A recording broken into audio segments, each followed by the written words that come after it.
अन्नदाता, पग पग पर है संग तुम्हारे अन्नदाता। लहू किसानों का बन के पसीना सींचता है धरती का सीना। मेहनत का तेरी हक दिलवाने, नई तकनीक नई खोज बताने। पशुधन को गुणवान बनाना, पौध सुरक्षा को सिखलाना, खेती के सब गुर समझाने, भारत का सरताज बनाने। आठों पहर है संग तुम्हारे अन्नदाता, अन्नदाता। नमस्कार, मैं कात्यायनी चतुर्वेदी आप सभी दर्शकों का अन्नदाता कार्यक्रम में बहुत स्वागत करती हूं। और हर रोज की तरह कार्यक्रम में लेकर आई हूं खेती बाड़ी से जुड़ी हुई बहुत सारी लाभकारी जानकारियां। तो चलिए सबसे पहले देखते हैं क्या है विशेष आज के कार्यक्रम में आपके लिए। पॉली हाउस में रंगीन शिमला मिर्च की खेती करके किसान ले सकते हैं अच्छी आय। अच्छे उत्पादन के लिए चने की फसल में किए जाने वाले जरूरी कार्य।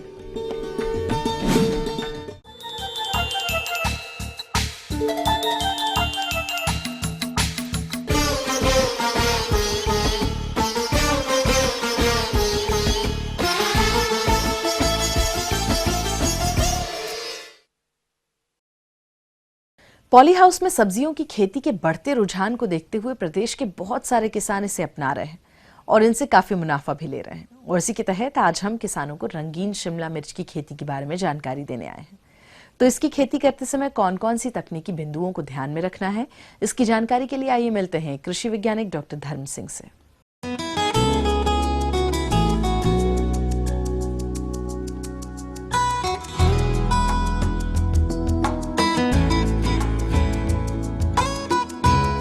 यहाँ पर ये जिसमें हम खड़े हैं, ये शिमला मिर्च की फसल लगी हुई है। ये सारी कलर्ड कैप्सिकम है। इसका जो लगाने का समय है ये अगस्त का पहला हफ्ता है। यदि इसको पहले हफ्ते तक लगा दिया जाए तो ये 31 मई तक समय पूरा करेगी और ये 9 से 10 महीने की क्रॉप है।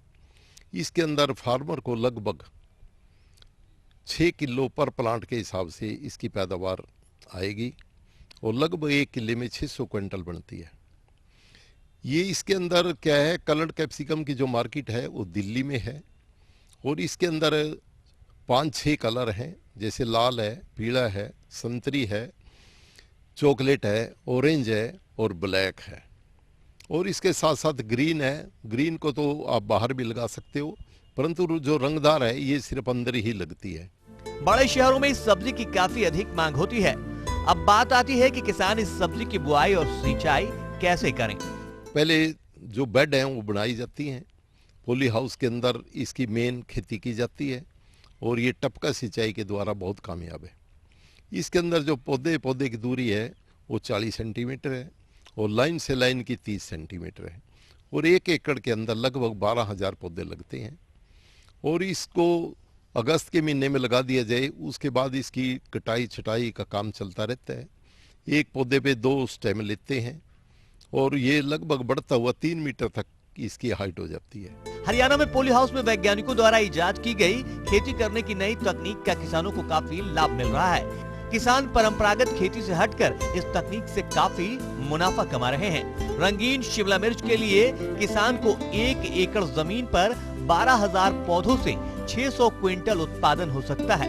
इस सब्जी का भाव भी 100 रुपए से लेकर 250 रुपए प्रति किलो तक होता है। जो किसान हैं भाई, इसको यदि लगाना चाहते हैं तो इसकी वो मार्केटिंग दिल्ली करें, जहाँ पर की जो रंगदार शिमला मिर्च है वो बिकती है।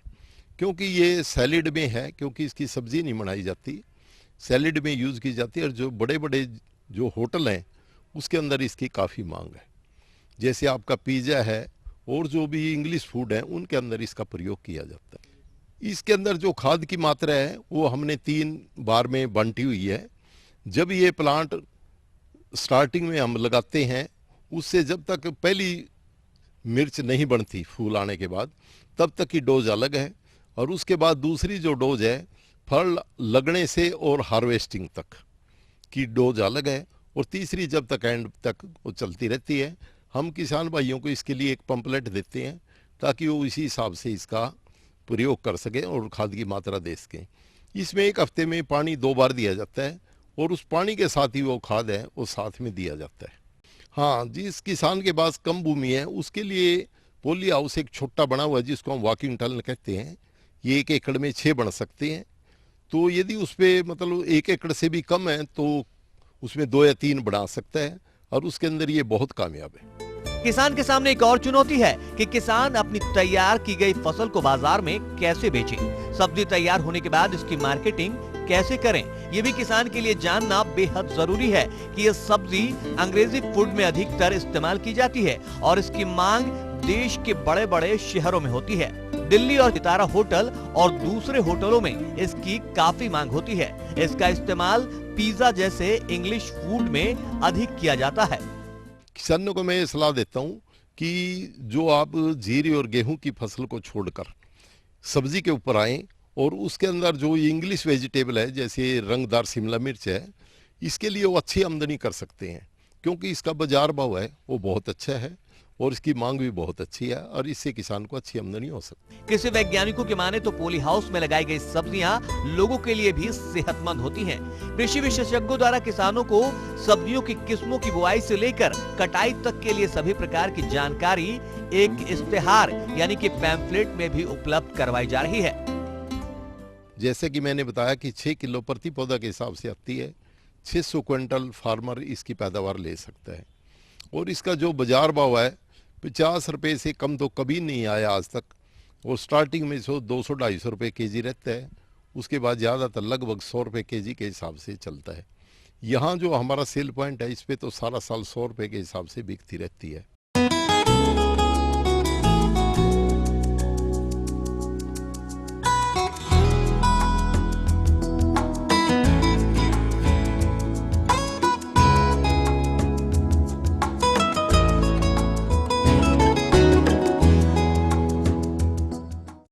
जी हाँ, तो ये थी कुछ उपयोगी जानकारियां। यहाँ एक बहुत छोटे से ब्रेक के लिए रुकेंगे, बहुत जल्द लौटेंगे। अच्छे उत्पादन के लिए चने की फसल में किए जाने वाले जरूरी कार्य।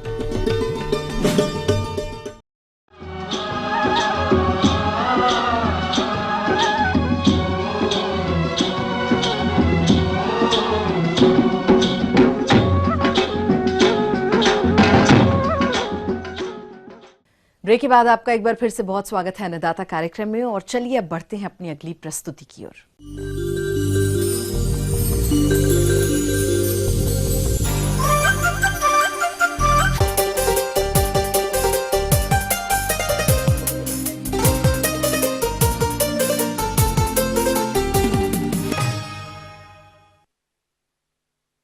प्रदेश में देर से बोई गई चने की फसल इस समय बढ़वार की अवस्था में है, और इस फसल से अच्छा उत्पादन लेने के लिए चने की फसल का प्रबंधन कैसे करें, इस बारे में अपने सुझाव दे रहे हैं कृषि अनुसंधान केंद्र जिला पटना के डॉक्टर राजेश कुमार। किसान बंधु, आप अपने चना की अच्छा उपज लेना चाहते हैं, रोग व्याधि और कीटों से बचाव करना चाहते हैं, तो इन बिंदुओं पर आपको ध्यान देना चाहिए। सबसे पहले, अगर आपकी भूमि में नमी की कमी दिखाई दे रहा हो तो उसमें आप हल्की सिंचाई अवश्य कर सकते हैं। आप ये देखना होगा कि इसमें जो है टेम्परेचर जो तापमान होना चाहिए उसको वृद्धि का, वो अगर इधर से हो रहा है या कम हो रहा है या ज़्यादा हो रहा है, तो इसको बचाव के लिए आप समय पर उसका जो सिंचाई अवश्य ही करें। इसके अलावा अगर किसी पोषक तत्व की कमी के लक्षण आपको दिखाई दे, फली या फूल लगने के समय या पौधे का बढ़वार नहीं हो रहा हो, तो इस केस में मल्टीप्लेक्स दवा आती है, उसको किसान बंधु 2 ml प्रति लीटर की दर से छिड़काव करते हैं। तो अगर सूक्ष्म पोषक तत्व की कमी की लक्षण दिखाई दे तो उससे भी उसको दूर कर सकते हैं। अगर आप रोग और व्याधि से बचाव चाहते हैं, तो अगर उसमें उकठा या इस तरह की बीमारी लगना हो तो उकठा रोग के कारण चने के पौधे मुरझाकर सूखने लगते हैं और ग्रसित पौधे को उखाड़कर देखने पर उसकी जड़ों पर गहरे भूरे फफूंद दिखाई देती है तथा उसके तने को फाड़कर देखने पर बीच में काली धारी दिखाई देती है। अगर समय रहते इसका नियंत्रण नहीं किया गया तो उत्पादन में भारी कमी होती है। तो इस रोग की प्रारंभिक अवस्था पर नियंत्रण करने के लिए रोग ग्रसित पौधे को उखाड़कर नष्ट कर देना चाहिए। इसके बाद 2.5 किलोग्राम ट्राइकोडर्मा को 50 किलोग्राम गोबर की खाद में मिलाकर उसका भुरकाव करके सिंचाई कर देते हैं, तो इस रोग को कम किया जा सकता है। इसको बचाव हेतु किसान बंधु को थीरम, कैप्टन या बेवेस्टिन ये दवा आती है जो 2 ग्राम प्रति केजी सीड की दर से इसको आप उपचारित कर ले तो देखा गया इससे आप निजात पा सकते हैं। इसी अनुसार अगर आपके खेतों में देखा गया है कि अगर कीड़े मकोड़े का प्रकोप आ जाता है, अगर किसान बंधु को अपने चने के खेत में पिल्लू या दीमक दिखाई देता है, ये पौधों की जड़ों को काटकर हानि पहुंचाता है, जिसकी वजह से चने की फसल में जगह जगह पौधे कटे हुए मिलते हैं तथा खेत में पौधों की संख्या कम होने से उत्पादन कम हो जाता है। इन कीटों के नियंत्रण के लिए क्लोरोपाइरीफॉस दवा की 2 मिली मात्रा का प्रति लीटर पानी की दर से घोल बनाएं तथा डब्बे में भरकर पेंदी में छेद करके सिंचाई जल के मुख्य द्वार पर रख दें, जिससे बूंद बूंद करके दवा सिंचाई जल के साथ पूरे खेत में फैल जाती है तथा कटुआ कीट और दीमक का नियंत्रण हो जाता है। तो इसका दवा आता है सेम क्लोरीपाइरीफॉस धूल जो 25 केजी प्रति हेक्टेयर की दर से इसको किसान जो है इस्तेमाल कर सकता है। इसके अलावा किसान बंधु अगर आपको देखने को मिले फली बेधक कीट जो आपको देखिए कि फली में लग जाता है, ये कीट शुरू में पत्तियों को खाते हैं, उसके बाद फलियों में छेद करके अपने सिर को फलियों के अंदर डालकर दोनों को खाते हैं।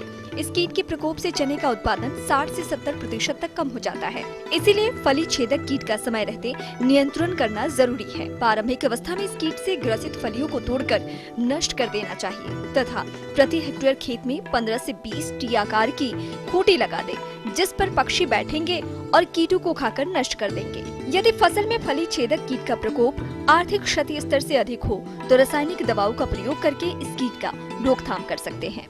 तो इसको बचाव के लिए आप इंडोसल्फान 35 EC दवा को आप 1.5 लीटर प्रति हेक्टेयर की दर से अप्लाई करना चाहिए। इसके लिए किसान बंधु को 600 से 800 ml पानी में 1.5 लीटर दवा को घोल ले और प्रति हेक्टेयर की दर से इसको पूरे 8 लीटर पानी को छिड़काव कर देते हैं, तो इससे जो है फली बेधक कीट है इससे बचाव कर सकते हैं। तो इन बिंदुओं पर अगर किसान बंधु ध्यान दे करके चने की खेती करते हैं तो निस्संदेह उनका अच्छा फसल प्राप्त होगा और चने का जो बीज होगा या उसका अनाज होगा वो अच्छी उपज मिलेगी। आगे और भी कुछ रोचक जानकारियां हैं आपके लिए, लेकिन यहाँ एक छोटे से ब्रेक के लिए रुकेंगे, जल्द होंगे हाजिर। सूक्ष्म सिंचाई प्रणाली की उपयोगिता और अनुदान पर जानकारी।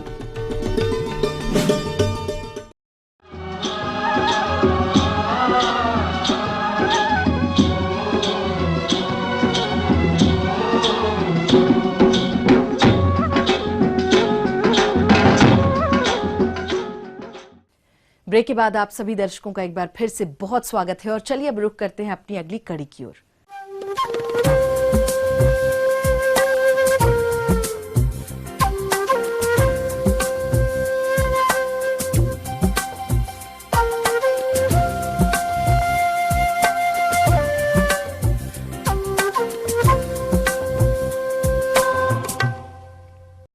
अपने राज्य के किसान फसलों से ज्यादा उत्पादन लें और साथ ही सिंचाई जल की बचत हो सके, इसके लिए राज्य सरकार सूक्ष्म सिंचाई प्रणाली को काफी बढ़ावा दे रही है। तो किसान भाइयों, ये सूक्ष्म सिंचाई प्रणाली आपके लिए किस प्रकार उपयोगी है और इसकी खरीदी पर शासन द्वारा कितना अनुदान दिया जा रहा है, इसकी जानकारी दे रहे हैं जिला कटिहार के बागवानी निदेशक डॉक्टर राकेश कुमार।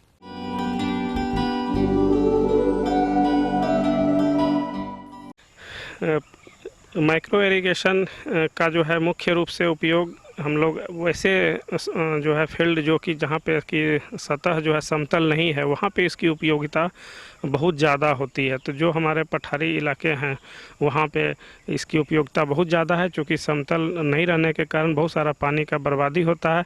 घटक में हम बात करें, इस योजना के घटक जो हैं तो ड्रिप है, जिसमें ड्रिप में 3 तरह के होते हैं। एक तो ड्रिप है, दूसरा मिनी स्प्रिंकलर है और तीसरा जो है माइक्रो स्प्रिंकलर है।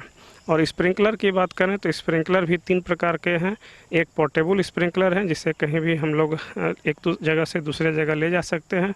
दूसरा सेमी परमानेंट स्प्रिंकलर है और तीसरा जो है हमारा रेनगन है, लार्ज वॉल्यूम स्प्रिंकलर है। और ये 6 कैटेगरी है। 6 कैटेगरी का सरकार के द्वारा एक जो है दर निर्धारित किया गया है और उसी दर पे जो है किसानों को 35 से लेके 60% तक जो है अनुदान दिया जाता है। फव्वारा विधि। फव्वारा सिंचाई विधि में एक उपकरण फव्वारा या स्प्रिंकलर द्वारा सिंचाई की जाती है।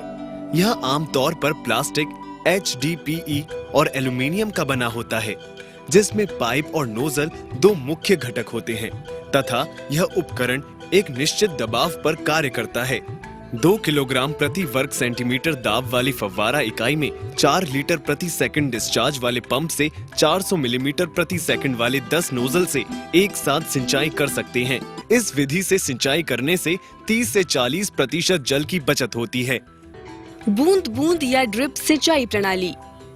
यह एक ऐसी सिंचाई पद्धति है जिसमें पौधों की आवश्यकता अनुसार पानी बूंद बूंद करके पौधों के पास दिया जाता है। इस विधि से सिंचाई करने पर पानी की 50 से 70% तक की बचत के साथ ही मजदूरी की भी बचत होती है। 2014-15 से जो पहले राष्ट्रीय सूक्ष्म सिंचाई मिशन जो है जिले में कार्यरत थी, उसके जगह पे ऑन फार्म वाटर मैनेजमेंट के नाम से जो है यह योजना प्रारंभ की गई है और यह जो है एक किसान इसमें कम से कम 0.2 एकड़ का इसमें लाभ ले सकते हैं और अधिकतम जो है 5 हेक्टेयर तक का लाभ ले सकते हैं। वैसे ज़िले जो सूखा प्रभावित ज़िले हैं जैसे औरंगाबाद, गया इत्यादि, और ऐसे ज़िले जो कि जहाँ पे पानी हमारा पर्याप्त मात्रा में है, कटिहार और इसी कैटेगरी में आता है। इसमें 2 कैटेगरी है किसानों के, जो किसान सामान्य किसान हैं और लघु सीमांत किसान हैं। तो जो हमारे लघु सीमांत किसान है उसको, जो सूखा प्रभावित ज़िला है उसको 60% अनुदान है और सामान्य जो किसान हैं उनको 45% अनुदान है। वही जहां पर्याप्त मात्रा में पानी है जैसे कटिहार जिला है, तो यहां पे जो किसान है वहां सामान्य किसान को 35% और जो लघु सीमांत किसान है उनको 45% अनुदान का प्रावधान है। पिछले योजना के तुलना में इस बार ये देखा गया है कि जो किसान एक बार लाभ ले लेते हैं तो उनको फिर अगले 10 सालों तक हम लोग उसी ज़मीन पे उस किसान को दोबारा लाभ नहीं दे सकते हैं। जो निर्धारित लागत तय की गई है स्प्रिंकलर के लिए, उसमें जो पोर्टेबल स्प्रिंकलर है उसका दर है 19,100 रुपया प्रति हेक्टेयर, सेमी परमानेंट का 36,600 रुपया प्रति हेक्टेयर और जो हमारा रेनगन है उसका 31,600 रुपया प्रति हेक्टेयर जो है तय किया गया है। और इसी राशि का हम लोग जो है 45% और 35% किसानों को दे सकते हैं। ड्रिप की बात करें तो ड्रिप में हमारा जो ड्रिप 2 तरह का है, एक जो क्लोज स्पेसिंग पे होता है जैसे सब्जी वगैरह में लगता है, और एक जो है दूरी है जिसमें बगीचे जैसे बगीचे में होता है तो उसमें दूरी पे लगाया जाता है। उसके लिए जो दर निर्धारित है क्लोज स्पेस्ड क्रॉप के लिए है 37,200 रुपया है और जो हमारा वाइड स्पेस्ड क्रॉप है उसमें 90,000 रुपया प्रति हेक्टेयर है। तो इस प्रकार जो गवर्नमेंट ऑफ इंडिया के द्वारा निर्धारित दर है उसका हम लोग 35 से 60% जो है किसानों को उपलब्ध कराते हैं।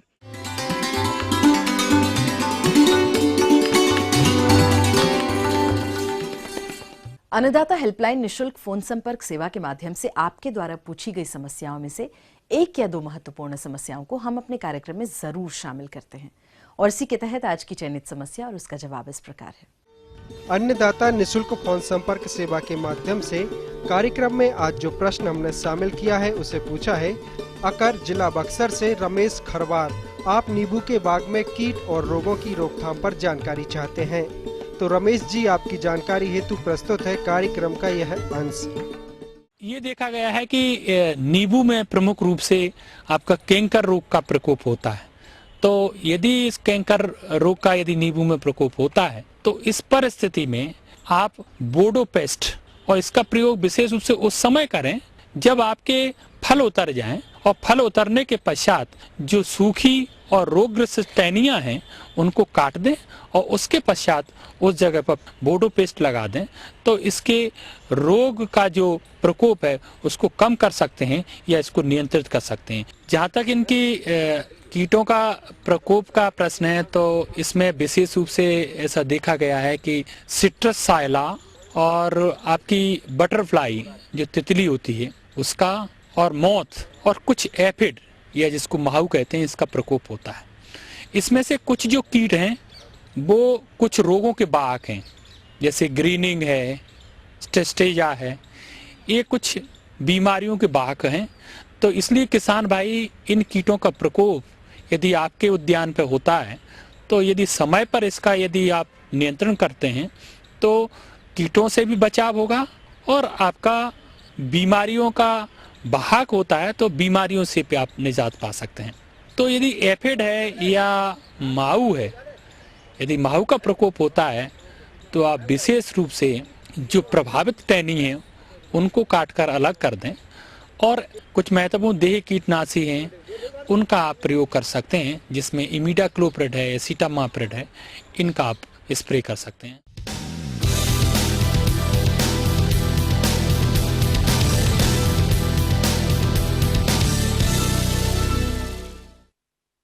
तो राज्य की विभिन्न मंडियों में कृषि उत्पादों के चढ़ते उतरते बाजार भाव की संक्षिप्त जानकारी इस प्रकार है।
तो चलिए अब देखते हैं कल दिखाए जाने वाले कार्यक्रम की मुख्य झलकियां।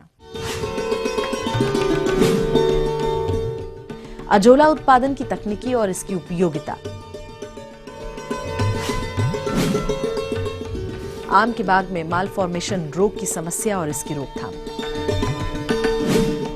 हम ये उम्मीद करते हैं कि आज का कार्यक्रम आप सभी दर्शकों के लिए बेहद उपयोगी रहा होगा।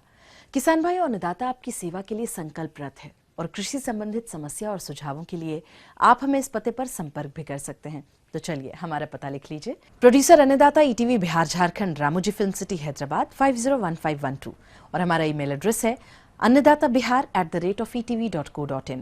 और इसके अतिरिक्त आप हमें निःशुल्क हेल्पलाइन नंबर 1800108599 पर सोमवार से शनिवार सुबह 10 बजे से शाम 4 बजे के बीच में कभी भी संपर्क कर सकते हैं।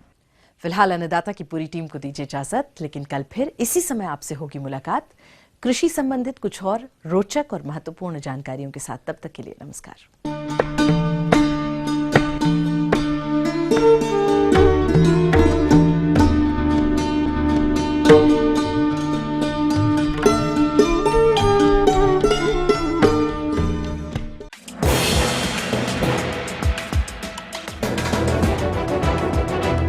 आप देख रहे हैं ईटीवी न्यूज़ बिहार झारखंड, खबर ही जीवन है।